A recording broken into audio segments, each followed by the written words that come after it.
Hi everyone, this is Miss Moriarty, and I'm here to discuss with us our topic 2.2, which is all about ecosystem services, and topic 2.3, which is on what's called island biogeography. Make sure as you watch the video, please jot down notes using your Unit 2 follow along notes. So here we go, topic 2.2. So here we're going to discuss what's called ecosystem services.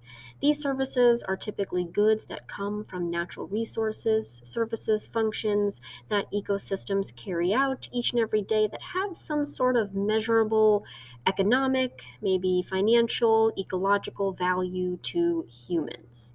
These services are broken down into four different types. You need to be familiar with each type, what they mean, as well as examples.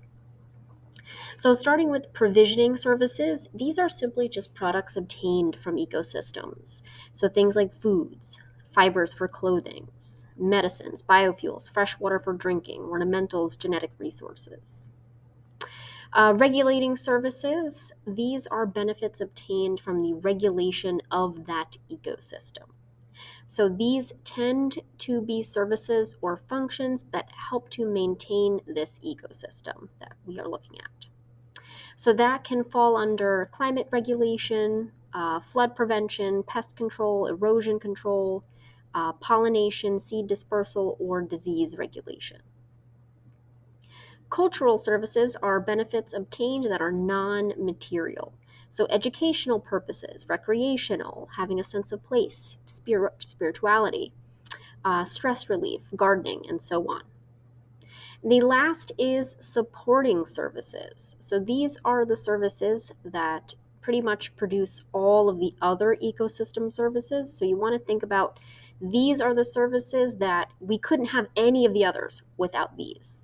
And so that would be biodiversity, nutrient cycling. So that is the cycling of carbon, hydrogen, oxygen, nitrogen, phosphorus, and so on, as well as primary productivity, right? The capturing of sunlight energy from autotrophs or producers that allow that then energy to travel through food chains. Now, it's important to note that human activities disrupt, obviously, those ecosystem services and an ecosystem's ability to function. When that happens, those services are decreased in value. This can have an ecological and economical consequence.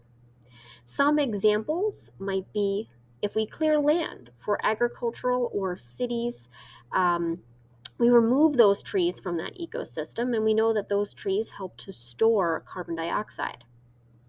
When we remove that, we now are going to put more carbon dioxide into the atmosphere, causing more climate change. And as a result, we'll see more storm damage and the potential for crop failure. Overfishing will lead to a decline in fish population. If that's the case, we're probably going to see then fishing jobs be lost and lower fish sales in the future. So take note, when humans disrupt those services, they can have an ecological and economic consequence. Now moving on to topic 2.3, which is all about island biogeography.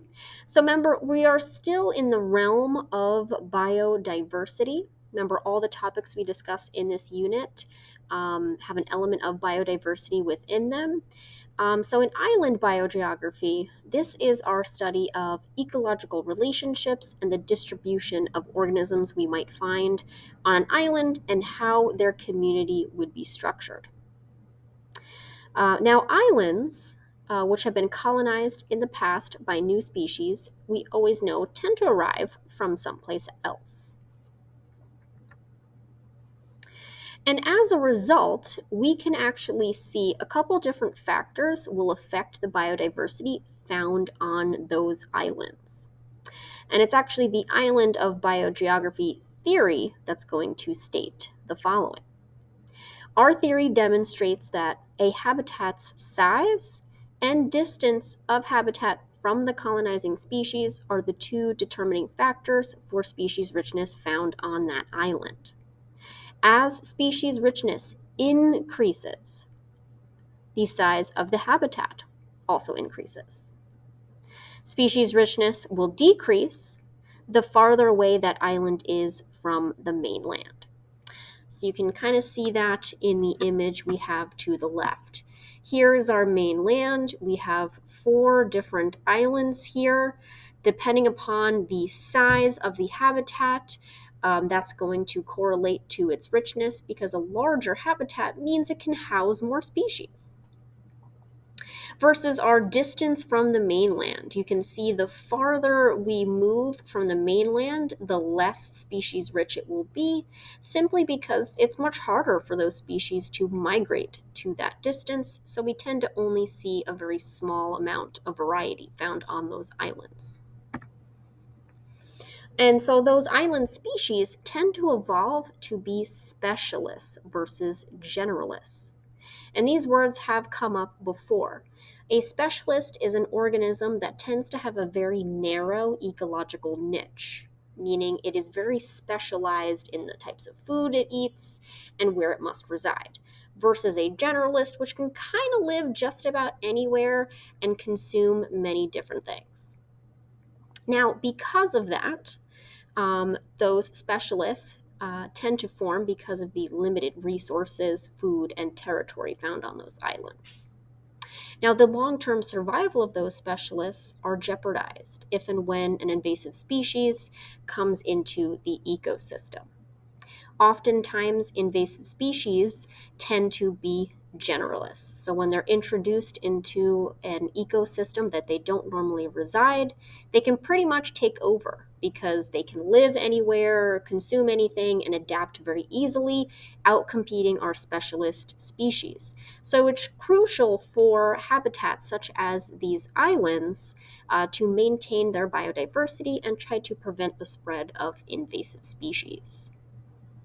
All right, everyone, that is it for our video on topic 2.2 and 2.3. Please make sure to mark this as done when complete.